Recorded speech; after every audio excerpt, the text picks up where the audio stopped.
Assalomu alaykum aziz dindoshlar. Bugun 26-mart kuni taroveh namozlarida Qur'oni Karimdagi oxirgi suralar o'qilinadi. Yodingizda bo'lsa, O'zbekiston musulmonlar idorasi 27 kun mobaynida masjidlarda Qur'oni Karimni to'liq o'qish uchun quyidagi ro'yxatni taqdim etgan edi.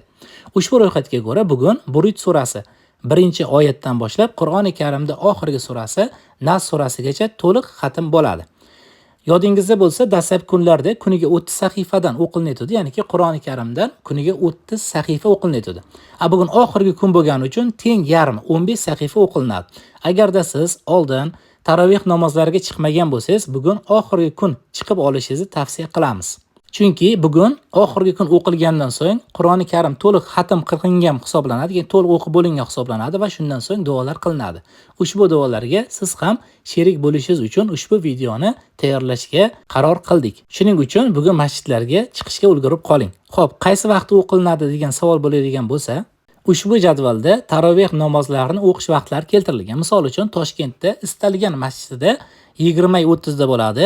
Sirdaryoda ham 20:30, Xorazmda 21:00 da. Mana quyidagi jadvalga qarab bemalol taroveh namozlariga bugun chiqsangiz bo'ladi. Eslatib o'tamiz, bugun oxirgi kuni. Xo'p, endiki savol tug'iladi. Bugun oxirgi kun bo'lsa, ertaga taroveh namozi bo'lmaydimi? Ertaga, ya'ni 27-mart kuni ham taroveh namozlari o'qilinadi.